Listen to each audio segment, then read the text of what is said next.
Yo, I ain't here for the money, I ain't here for the fame. Though it might be nice to own a jet plane, I'ma do it. What's going on, guys? So I figured I'd give you another update here. It's been a couple of weeks and I've just been hammering out work every day before work, weekends when I get the chance. Summertimes we're real busy, but you know, this has got to get done. So I'll fill you in on where I'm at. I've done a ton of fabrication work. The manifold is done and complete. And now I'm starting on the crossover pipe, down pipes, intercooler pipes. The manifold basically takes way longer than all the other stuff. And the rest of it comes together pretty quickly once I have the first turbo location off the manifold. So like I said, it's an absolute pigsty. Just shit everywhere from trying to work. Yeah. I did get my DSS 5.9 axles in though, which is awesome. Just waiting on the new cradle. I am changing out the rear end just for a different setup, a little more stout for the extra horsepower we're running. Here you can see the big turbo.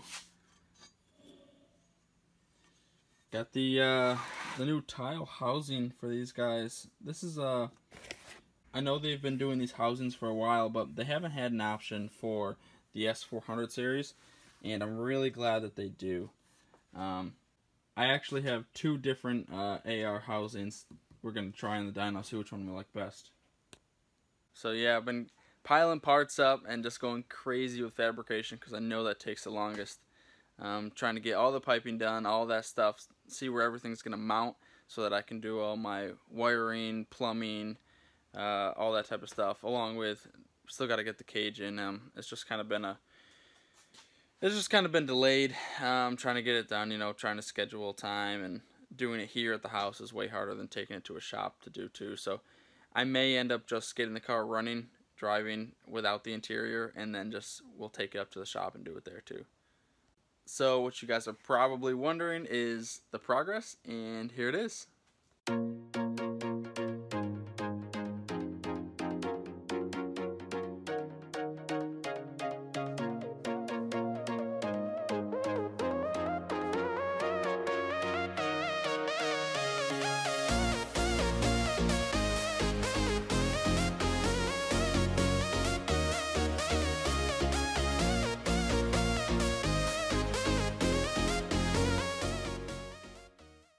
So you can see the new manifold design. I tried to tuck everything back here because we're bringing the high pressure turbo out front.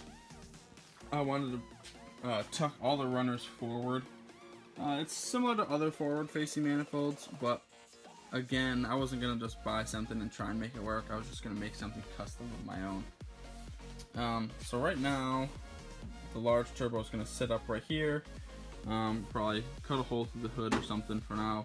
I'm actually going to have two different designs for where the large turbo sits. I can't give you too much information about that, but just know that one's going to be kind of radical, and it's kind of a testing prototype type deal. So, yeah, basically I'm going to have two setups. My plan is to not try and tie in the oil feeds. Last time I tied the oil feeds both into the timing chain cover. Obviously, it was really hard to get the low pressure or the high pressure turbo from back there up to there. So my plan is to run this turbo on this oil feed, or oil return, sorry, and then tap the oil pan like everyone else does and just run the other one down through there.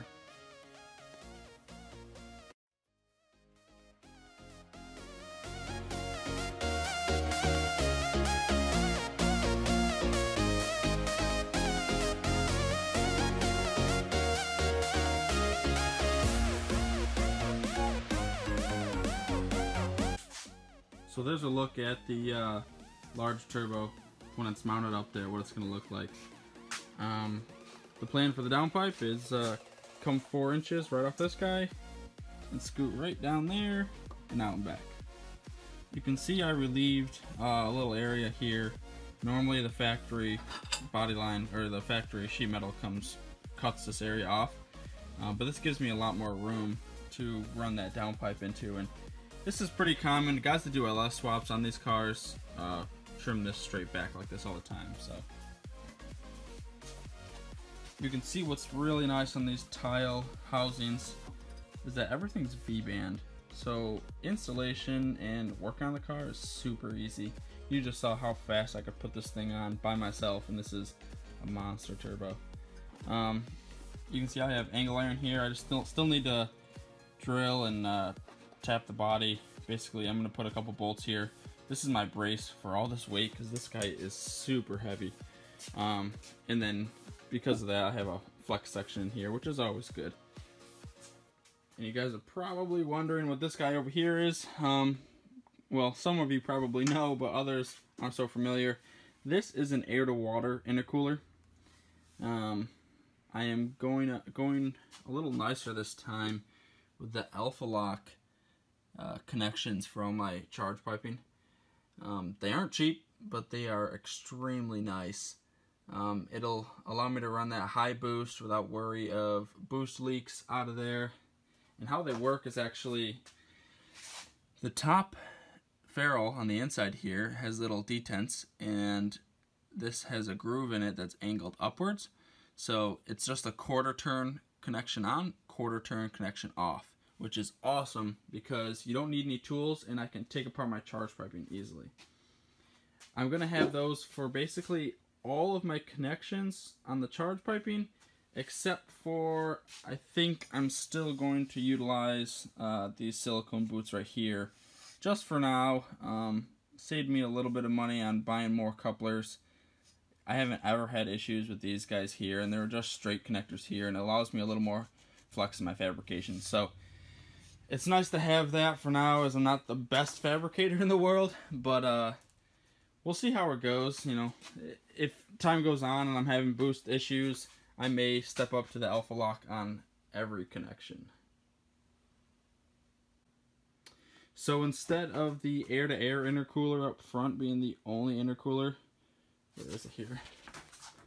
The only intercooler before going to the intake manifold, I've actually rearranged it so the air-to-air will be interstage. So pressure, incoming air will come through here, up to the air-to-air intercooler, out, and then feed into the small guy, and then the outlet of the small compressor here will feed into the air-to-water intercooler and then into the intake.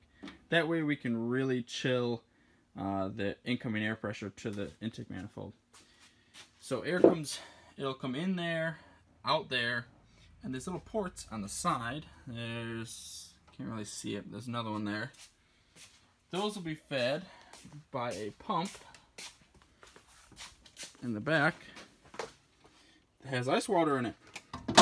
This obviously isn't mounted yet, but it's just going to be a big ice water tank, and it'll flow ice water through there for the track days, for basically any day. You know, I can put ice water in there and keep my temps down and, you know, not have to pull time in at all. So that was just a quick little update. I know I haven't been showing you guys the process of how a lot of this stuff has been done. Maybe I'll make a little bit more in-depth videos here coming up, but I've really been trying to just move it along and get this car done and on the road at least, to do more exciting content. You know, fabrication is cool and all, but it's kind of repetitive. Once you've done one set of piping, you've done it all. It's just do it again and again and again. So thanks for watching, guys. Give the video a good thumbs up if you like it. Follow me on Facebook, Instagram for more updates on the build. I usually keep more pictures and things like that updated there faster than YouTube, just because it's so much easier. Check out my other videos if you haven't. If you're new to the channel, check out where the cars come from already. You can check how the compound turbo works and how successful we've been so far. So thanks for watching, and see you next time.